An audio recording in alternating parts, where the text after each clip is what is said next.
finally fight for the belt, you will fight Justin Gaethje. Correct. You have been told this? Yes.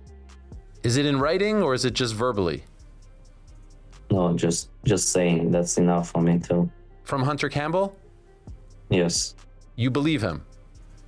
Yes, I do. Okay. But I'm happy the fact that Arman gets the opportunity to fight, because if he wins, when he wins his fight, he should get the next title shot. We say when he wins. I'm going for my boy Arman. With a win over Mauricio Ruffy, he gets a title shot 100%. And the man who he would face would be Justin Gaethje, because Ali Abdelaziz just came out recently and said Justin is still going to fight. He's going. After the rough times, Arman Tsarukyan finally gets the fight for the top contender to Mauricio Ruffy. This fight will grant Arman the title shot against Justin Gaethje. They told me a couple options. If he retired, still I'm gonna fight for the title. If he's gonna be there beginning of the next year, but like right now it's too soon to talk about that. We gotta take care of the business. Arman Tsarukyan has confirmed that a victory over Mauricio Ruffy at UFC 331 will lock in his long-awaited shot at the UFC Lightweight Championship against reigning champion Justin Gaethje. Yeah, I've seen. No, I haven't seen any of his fights. Only his knockouts and like his result and where he. But when they gave it to me, I said yes, and I started watching his fights. I just watched a couple of his fights. And he's a dangerous striker. Beat Ruffy and then fight for the title, finally. And have you been told Gaethje's going to stick around? Because he was hinting, teasing, maybe contemplating retirement. Have they told you about that?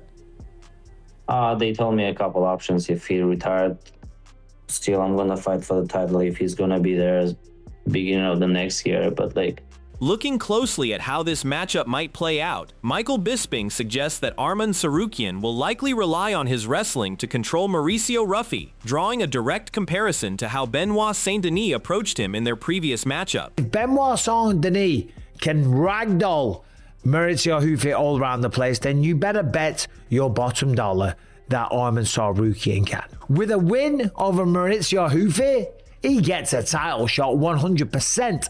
And the man who he would face would be Justin Gaethje, because Ali Abdelaziz just came out recently and said Justin is still going to fight. He's going to continue, but he wants only huge fights. 2027, we'll see Justin Gaethje fight. He's not going to fight for the rest of the year. He's already fought twice this year, wants to take a little break. The man deserves it. Take some time off, rest up all those bumps and bruises, right? But if Arman Tsarukyan beats Mauricio Ruffy, and I'll say it early, right, he probably will. Meanwhile, Demetrius Johnson praises Ruffy for his unique, relaxed, and evasive striking. Highlighting his skill set and his gameplay, he thinks that Arman should be cautious of Ruffy's reach. I agree with you, everything you just said, like with Ruffy, the way he moves, how he's so long, and he always looks away and throws combinations. What he did to Michael Chandler, Arman's got to get on him. If I'm Arman, you know, be cautious, you know. Yeah. And the spinning shit, I mean, sometimes you just never know what guys like that are going to throw at you.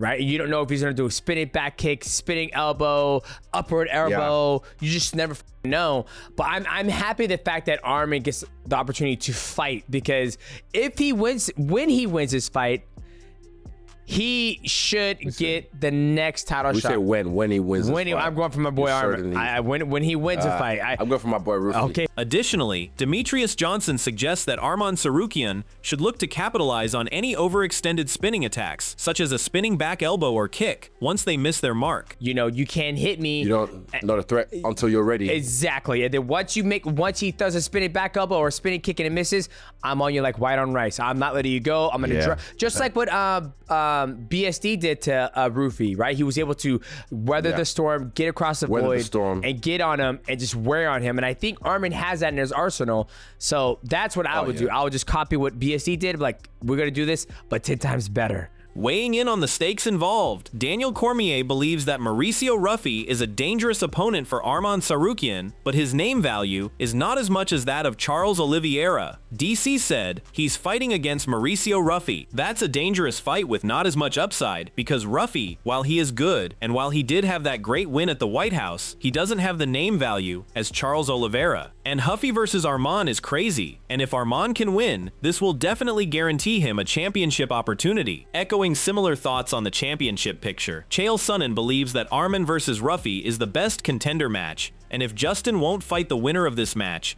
then it will be either Ilia Topuria or Paddy Pimblett. It does appear to be a true #1 contenders match, but this is a very big deal that Arman and Ruffy are now off the board. It's a very big deal. I mean, the big question of what is next for Justin Gaethje. And we're not going to know what's next just by listening to Justin, but if that's what we're going to take for now, for our clues, like by example, Justin says, I'm not going to do any rematches. Now, that doesn't actually mean that he won't do a rematch, by example. But let's operate under that.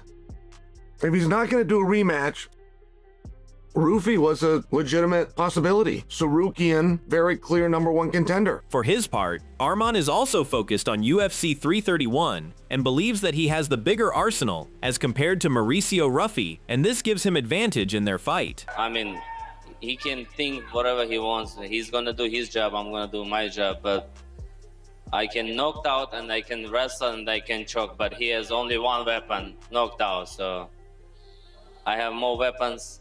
I can wrestle and I can choke him and I can knock him out. So.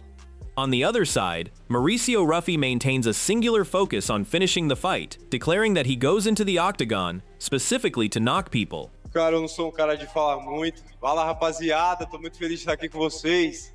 Hey guys! Pô, tô muito feliz de estar aqui, feliz com a oportunidade. Eu só sei fazer uma coisa dentro do octógono, nocautear meus adversários, eu entro lá para fazer isso.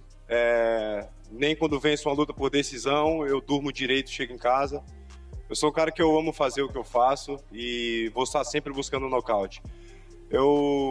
Já que ele vem para me finalizar, me agarrar, eu tô indo para nocautear e que vença o melhor. Very happy to be here. I just want to say one thing. I go into the octagon to knock people out. That's what I like to do. When I don't knock people out, I don't even sleep well at home. It's unfinished business if I win by decision. So I go into the octagon to do one thing, to knock my opponent out. And that's what I'm going to do. Understanding the danger ahead, Arman Tsarukyan acknowledges that Mauricio Ruffy is getting better, and he is expecting Ruffy to give his best in this fight. So that fight, he didn't look good, but last two his fights he looked way better, and like he got better after the DSB fight. So that's why I'm waiting for the best version of Ruffy, and I'm gonna be ready 100% for him, you know. You pretty certain you win this? You're the one fighting Justin Gaethje in early 2027. I talked to Ali last week. He said he's not retiring. He's gonna fight next year.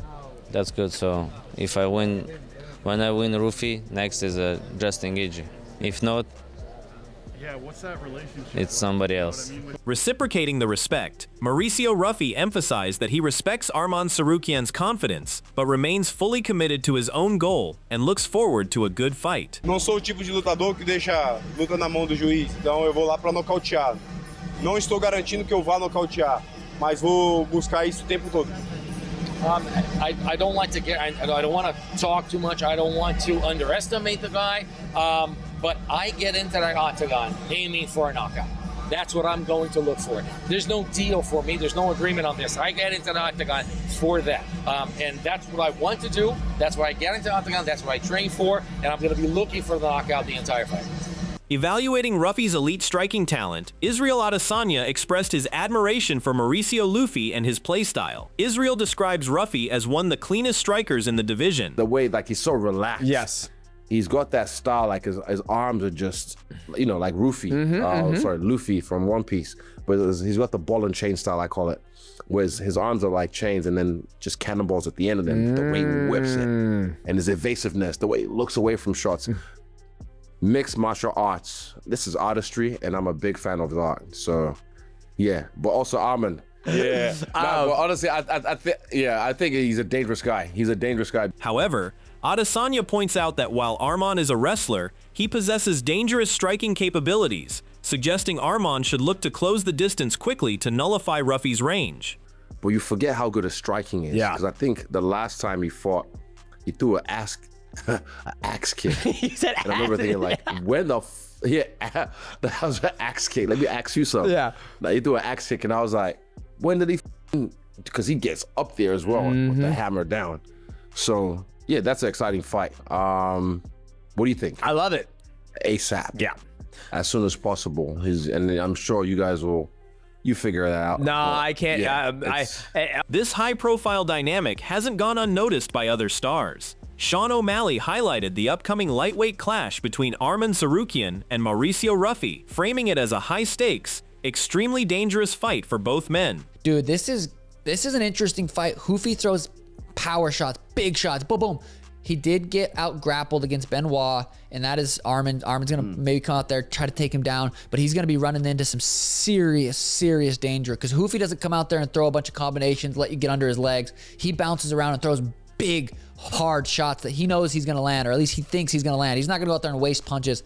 He's landing, he's trying to knock people out, and that's gonna be an interesting fight. That's a hard matchup for Arman. If he doesn't get him down and control him right away, that's gonna be an interesting fight. And I wanna see Arman fight for a title. I feel like he's deserved to fight for a title, but I really like Ruffy. I really like Ruffy, and I think it's an exciting fight. I think it's a coin flip right now.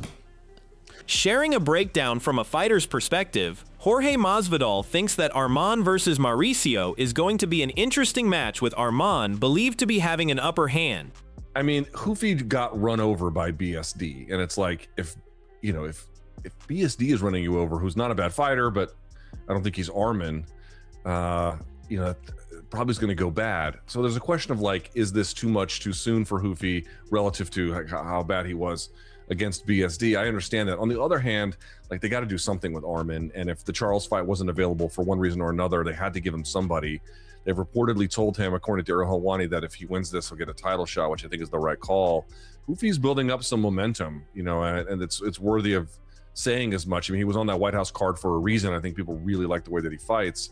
So, like, if Arman wins, he gets a title shot, which I think is important for the division. And if Ruffy wins, I mean, obviously it depends how he wins, but if he's able to resist the takedowns enough where you can be like, wow, he's really moved on from the BSD fight, and he wins, this is obviously putting him in title contention as well. So Masvidal said, I think Arman, I just see this stylistically. He's going to break down Ruffy. I don't think in this small window of 7-8 months his wrestling has improved to catch up with Arman, and especially with the body locks and the upper body takedowns. Masvidal added, Arman's really good too, at not just wrestling, but creating damage. Elbowing guys up, punching guys. I think he's going to stop him. Focusing on the defensive key to this fight, Luke Thomas mentions that Mauricio Ruffy has to work on his takedown defense and should perform well to get his opportunity for being at the top of contenders list. I mean, Ruffy got run over by BSD, and it's like, if BSD is running you over, who's not a bad fighter, but I don't think he's Arman, probably is going to go bad. So there's a question of, like, is this too much too soon for Ruffy relative to how bad he was against BSD? I understand that. On the other hand, like, they got to do something with Arman, and if the Charles fight wasn't available for one reason or another, they had to give him somebody. They've reportedly told him, according to Ariel Helwani, that if he wins this, he'll get a title shot, which I think is the right call. Ruffy's building up some momentum, and it's worthy of saying as much. I mean, he was on that White House card for a reason. I think people really like the way that he fights. So, like, if Arman wins, he gets a title shot, which I think is important for the division. And if Ruffy wins, I mean, obviously it depends how he wins, but if he's able to resist the takedowns enough where you can be like, wow, he's really moved on from the BSD fight, and he wins, this is obviously putting him in title contention as well. So, despite 2 years without a title shot, Luke Thomas stated that Arman Tsarukyan remains in the UFC, forcing him to view his high-stakes co-main event against the surging Mauricio Ruffy as a dangerous path to the belt. Before their fight in Qatar, and like it feels like he's kind of this loose cannon that the UFC's been dealing with, which it hasn't helped his cause. But like the reason this one is sort of glaring is now you realize that 2026 is going to go off the calendar without him getting that title shot. So 2 full years of this guy being basically a deserved champion who doesn't actually fight for a title.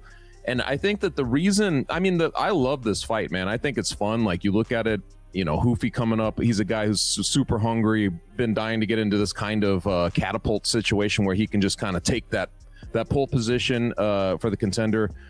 But from Arman's perspective, I'm like, man, this is a minefield to have to fight this guy to get to your title shot. However, MMA Guru believes that Arman Tsarukyan will have a massive grappling and wrestling advantage, allowing him to take Ruffy down and exploit the same flaws previously shown in Ruffy's game.